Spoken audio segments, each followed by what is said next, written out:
They thought ripping out my garden while I was away would silence me. Instead, it triggered a chain of events that left a HOA Karen frozen in shock when the state came knocking with a fine she'll never forget. There's something peaceful about watching a garden grow, especially when you've built it with your own hands. For me, my backyard garden wasn't just soil, seeds, and water. It was therapy. After long, exhausting days at work, I would come home, put on my old gardening gloves, and lose myself in the simple act of tending to life. My little patch wasn't extravagant. It was just 3 raised beds with vegetables, a row of colorful marigolds and daisies along the fence line, and a small herb corner that smelled of mint and rosemary every time the wind blew. Neighbors walking by would often stop to compliment it, and kids would peek over the fence to watch the butterflies land on the flowers. To me, it was a sanctuary, something I was proud of, but not everyone saw it that way. In our neighborhood, there was an HOA, the kind that seemed less about maintaining order and more about controlling every single detail of people's lives. And among its members, one woman had taken a special interest in my garden. Everyone unofficially called her a Karen because she fit the stereotype perfectly, loud, entitled, and always on the hunt for something to complain about. She had already called me out in meetings for things as trivial as your garden beds don't match the neighborhood aesthetics or those sunflowers are too tall, they look messy. I brushed it off at first, thinking she was just one of those people who needed something to nitpick about. The funny thing was, there was nothing in the HOA bylaws that said I couldn't have a garden. In fact, several neighbors had flower beds or small shrubs in their front yards, but somehow my vegetables and herbs became the target of her crusade. I even double-checked the rule book just to be sure. There was no mention of gardens being prohibited. Still, Karen acted like my little green space was a personal insult to her and to the HOA. She'd sneer every time she walked past my fence, muttering under her breath or making passive-aggressive comments loud enough for me to hear. To me, it was simple. This was my property, my space, and my peace. I had worked hard to make it what it was, and I wasn't about to let anyone bully me into tearing it down. What I didn't realize, though, was just how far she was willing to go once I left town. The week everything happened, I had to travel out of town for work. It wasn't unusual. My job sometimes pulled me away for a few days at a time. Normally, I'd ask a neighbor's teenager to water the plants, but since it had rained heavily that week, I figured my garden would be fine until I got back. Oh, yeah. I remember locking up the house, looking back at my rows of tomatoes, cucumbers, and basil, and feeling a small sense of pride before driving away. What I didn't know was that my absence had given Karen the opening she had been waiting. According to a neighbor who later filled me in, Karen wasted no time. The very next morning after I left, she marched down the street with her clipboard in hand, as if she were leading some kind of official inspection. She stood in front of my yard for a long time, arms crossed, just staring. Then she made phone calls. 2 days later, she came back, this time not alone. A couple of HOA board members who were more followers than leaders tagged along behind her like obedient soldiers. Together, they stood at the edge of my property, pointing and muttering as though my garden was some sort of neighborhood hazard. Then came the part that still makes my blood boil. They didn't just issue a warning, they took action. Karen gave the order, and my garden was destroyed. Raised beds that I had carefully built with treated lumber were pulled apart. Plants that had taken months to nurture were yanked from the soil and tossed into garbage bags. My herbs, my flowers, my vegetables, all of it reduced to piles of dirt and broken stems. She treated my sanctuary like it was trash, and she didn't stop there. Karen even went as far as to spread new mulch over the bare soil as though she were affixing it an eyesore for the good of the community. In her mind, she was probably patting herself on the back, thinking she had rid the neighborhood of something ugly and done everyone a favor. In reality, she had just crossed a line that could never be uncrossed. When I returned home at the end of the week, the sight that greeted me was gut-wrenching. My once vibrant garden was gone, replaced by a flat, empty patch of dirt. For a long moment, I just stood there in silence, trying to process what I was seeing. Then anger rushed in, sharper than I'd ever felt before. I knew exactly who had done this, and I promised myself that Karen was not going to get away with it Rage alone wasn't going to fix what Karen had done.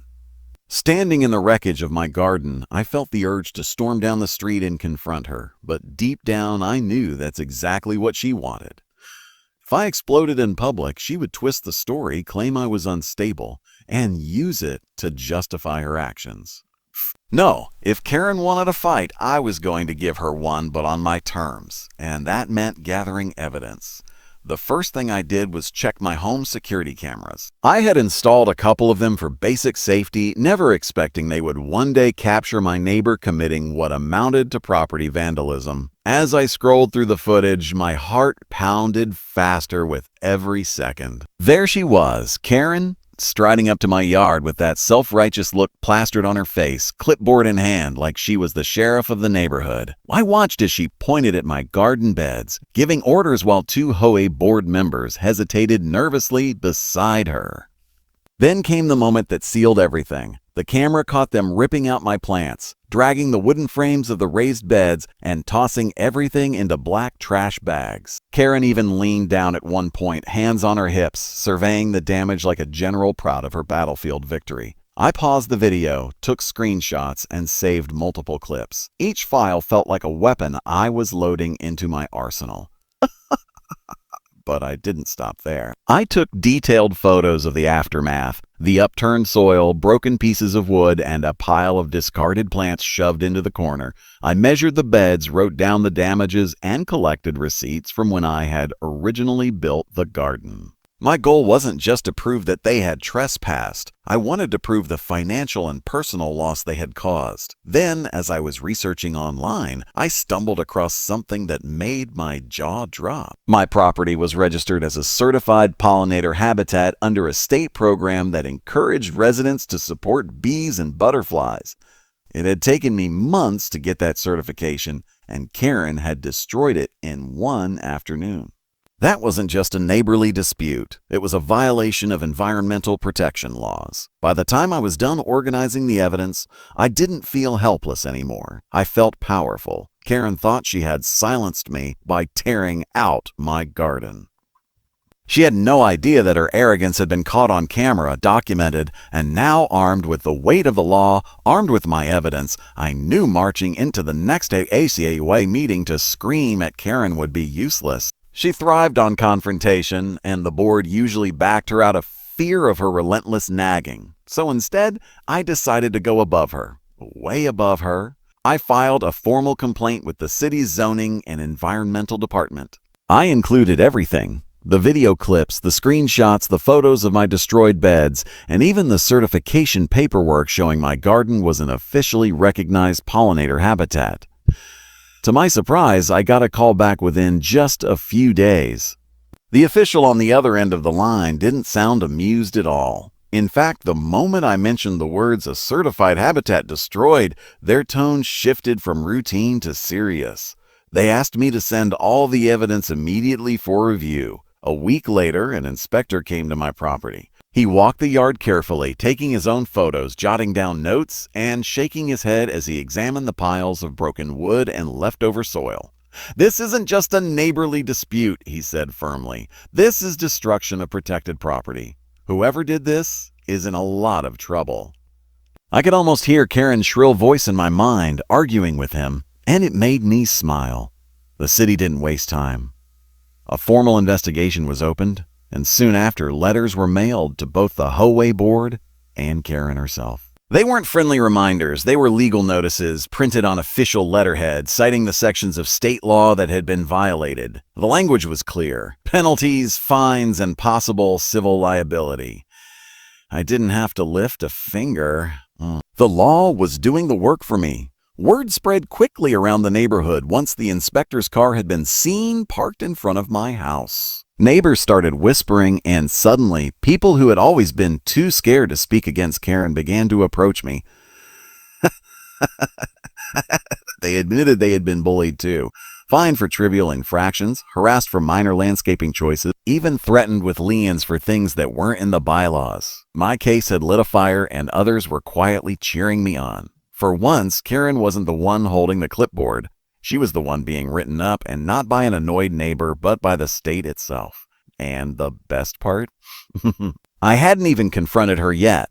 I was letting the law corner her first. I knew the next step would be the most satisfying part of all. When the fine finally landed in her mailbox, shattering her illusion of control, it didn't take long before the inevitable happened. One morning, while sipping my coffee near the window, I noticed the mail carrier walking up the street with a stack of envelopes. Normally, this would have been a forgettable scene, but that day I was waiting for something: the fallout. I knew the state had completed its review, and I knew the letters were coming. When the mail carrier stopped at Karen's house, I saw him slide a thick, official-looking envelope into her box. The kind of envelope that doesn't carry coupons or newsletters, but warnings and consequences. Sure enough, just a few minutes later, Karen strutted out of her house, sunglasses on, clutching her ever-present clipboard. She reached into the mailbox, flipped through her letters casually, then froze. Her entire body stiffened the moment she spotted the seal on the corner of that one envelope. Neighbors later told me they had never seen her so pale. She stood there on the sidewalk, tearing it open immediately. Her eyes darted back and forth as she scanned the pages, her face shifting from confusion to disbelief and finally to horror. I could almost hear the gears turning in her head as the words sank in. Fines for unlawful property damage, penalties for destroying a certified pollinator habitat, warnings of civil liability if restitution wasn't made. For once, Karen didn't have a comeback. She didn't storm across the street. She didn't whip out her phone to call another HOA member. She just stood frozen, gripping the letter like it was a snake about to bite her. I swear I saw her knees buckle slightly before she stumbled back into her house, slamming the door behind her. The fallout was swift. The HOA board members who had helped her received their own notices, citing them as complicit in the violation. They weren't fined as heavily as Karen, but they weren't spared either. One of them even came by later, embarrassed and apologetic, admitting that Karen had pressured him into helping and that he now regretted it deeply. Word spread like wildfire. By evening, nearly everyone in the neighborhood knew what had happened. People who had been too intimidated to challenge her before suddenly felt emboldened. Did you hear?" whispered one neighbor. Karen got slapped with a state fine. Another smirked. About time someone stood up to her. As for me, I didn't gloat.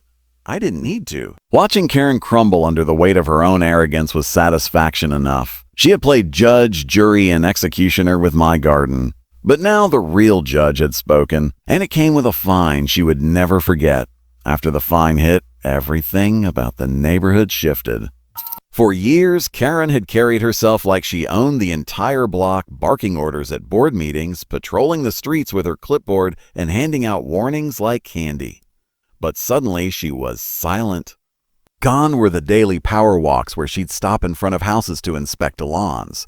Gone were the aggressive HOA emails filled with capital letters and threats. For the first time, Karen kept to herself, and honestly, the quiet was refreshing. The HOA was forced to issue me a written apology. Not that I needed their words, but the irony of them admitting wrongdoing was delicious. They tried to downplay it, calling it a misunderstanding, but the state's official letter attached to it told the real story. They had violated the law, and they were paying the price. The apology also gave me written permission to restore my garden however I pleased, with no further interference from them. That was the sweetest victory of all. I got to work almost immediately. I rebuilt the raised beds with stronger, better wood, and this time I doubled their size. I replanted vegetables, herbs, and flowers, but I went further. I added fruit bushes, climbing vines, and even a small fountain in the center. What Karen had tried to erase came back bigger, brighter, and more beautiful than ever.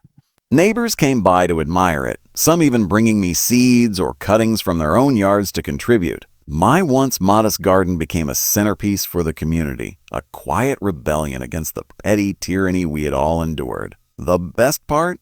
Karen never said a word. She would still walk past sometimes, sunglasses on, pretending not to look, but her silence spoke louder than any of her past complaints. The fine had broken her illusion of power. She had learned that there were rules higher than her clipboard and louder than her voice. In time, the HOA elections came around and the board changed hands. People who had once been afraid of Karen stepped up, inspired by the fact that she could be challenged and defeated. By the next year, the HOA was run by reasonable neighbors who valued cooperation over control. Every time I step into my garden now, I feel a sense of triumph. The flowers bloom brighter, the vegetables taste fresher, and the fountain's gentle trickle feels like music. My garden isn't just a patch of earth anymore, it's a symbol. A reminder that no matter how loud or entitled someone may be, justice has a way of catching up. And as for Karen, she may still live down the street, but in this story, her reign ended the moment she opened that fine in the mail.